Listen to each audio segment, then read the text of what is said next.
People used to always talk about my big nose, my chin, because I have like the little dimple in the chin, my big ears. Not even to be funny, I have a big chest area. It's pretty large. It's been like this my whole life. My whole life. From a teen, when you start developing, it's been like this. People always say it every time they see me. Family. Honestly, mostly family. Maybe a little bit in middle school. Little childish kids, so I don't like kids. Parents, you know, parents always have something to say. It used to mess me up so bad. It used to make me so depressed, so sad. Like I never even had a chance to look at myself and be like, I love myself. Or I never really had people that were consistently like, you're beautiful, you're this, you're that. It was always matched with, oh, your nose is big, but you're so pretty. I don't know, correct me if I'm wrong, like I promise you, I see a lot of Spanish people with this, right? I don't know, the little dimple in the chin, little butt chin. I am half black, half Puerto Rican. I don't know if that's where it came from. I'm thinking that's where it came from. At the end of the day, that's my dad got, okay? That's where I got it from. My dad got big ears, my dad got a big nose, okay? That's where I got it from. My mom was pretty developed as a kid. That's where I started, you know? But as a kid, I just had low self-esteem because I'm just like, all people would do was point things out about me, even if it wasn't necessarily in a bad way. But it's the idea that they would put my focus on it so much that instead of growing up like, oh, I look good, this and that, I'm looking at myself like, oh my God, look at this, look at that. Oh, I used to have bad acne. This is why my face is like hyperpigmentation here and a little bit of discoloration. I had bad acne. This is nothing compared. This is why I walk proudly with this, because baby, that puberty hit me like a truck, like a train. I don't know why. But we're here, we're good with this pure face. I'm with it. All that to say, it really messed me up. It messed me up growing up. I started getting out of it because when you get picked on or talked about for so long, you build up a tough skin. So it's really hard for anybody to say anything to me because for so long I started like having this tough skin that kind of put this really thick wall over me. Like you couldn't say nothing to me that would really piss me off. Honestly, I would dismiss people. Like when family would keep doing it, I'm just like, cool, I know. Thanks. Okay. Have you seen yourself today? Why does your hair look like that? When did you get your hair done? It looks a little off. Like I would just become this type of person, right? So this is why they say when quiet people say something, it's like, oh my gosh, she's so disrespectful. No, y'all know what y'all do to people. But I never had a chance to look at my body, look at my face and be like, I love this, I love that. Even though my nose may be big, even though this and that, I love it. It took me till 24. I'm 24. It took me till damn near now to get to the point where I'm like, if somebody says to me, your nose is big,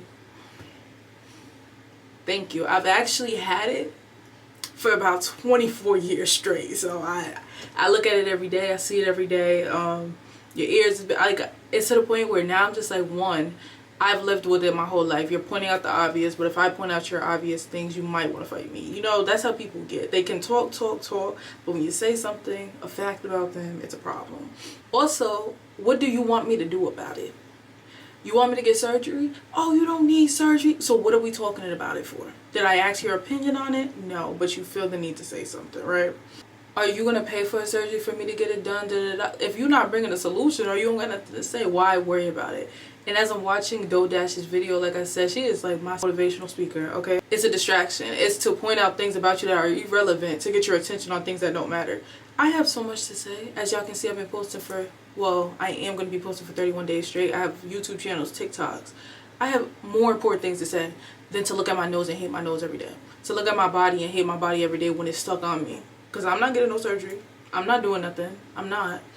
And it gets to a point where you really have to just ignore those type of people. Get away from those type of people because those people are miserable. Who sits there and points out someone's insecurities or things about people that are just different from what you feel like is what it should be? You think my nose is big, the next person gonna say my nose is small, the next person gonna say, oh, I have an elephant-sized nose, the next person gonna be like, oh, your nose is so cute. Like, just because somebody else thinks something of you doesn't mean that's law. It's what they see in their head and based on their life, their perspective. So it's not what someone says is law. I had to get my mindset out of that. I look at myself, okay, my features, I grew into them. So it's just like, now it's definitely like I really don't care. And then one, I feel like it makes me, so what's the point of pointing something out and trying to make me feel bad about something? Also, if someone just points things out about you, is just trying to mess with you, it's like, you good? You telling me my nose big, what does that have to do with you? Do you walk around with this nose? Do you walk around with these ears? Do you walk around with this chest? Do you walk around with this dimple in your chin? Do you walk around with acne marks? No. So it gives miserable because, prime example, acne marks. Who would want someone to keep pointing that out? It's giving you hate yourself and you're trying to project, because I didn't have to tell you I was insecure about my acne marks. Even to this day, someone's like, oh, your skin is discolored, baby. I don't give a fuck. Why? Because my skin was worse. One, I feel like I look cute. I feel like girls with acne look cute at the end of the day. I was getting called pretty and cute by girls that don't like me, that don't like me, when I had acne. So imagine now. They wouldn't say it. But it's just giving you God to let go of what people say. I've been really struggling with this for so long, and now that I'm getting it, I really hope you get it, because it's just getting to a point where when people say shit about you, they're projecting. They hate themselves. They're never gonna admit it. They're insecure about themselves. They go home and cry and look at themselves, but then go in the world and try to you this, you that, you this. They're trying to make you feel how they feel. Don't feel how they feel. If anything, embrace your insecurities. It is what it is. Like, I'm not gonna show you my chart, but like, it's to the point, this is my last little point, it's to the point where I don't even really like wearing high, what's that called? High coverage foundation. I want you to see the flaws. I feel like that makes me a human. That makes me dimensional. Look, like, it makes my face. Like, I don't even like to cover it all up. I just like a little, smoothing up the skin, get it all similar. But it is what it is. I'm loving everything about me, and I'm never going to allow someone to just talk about me or make me feel bad about myself because they hate themselves. Seek the Lord, okay? Learn to love yourself and stop bullying people and stop being mean to people, okay? It's not gonna get you nowhere.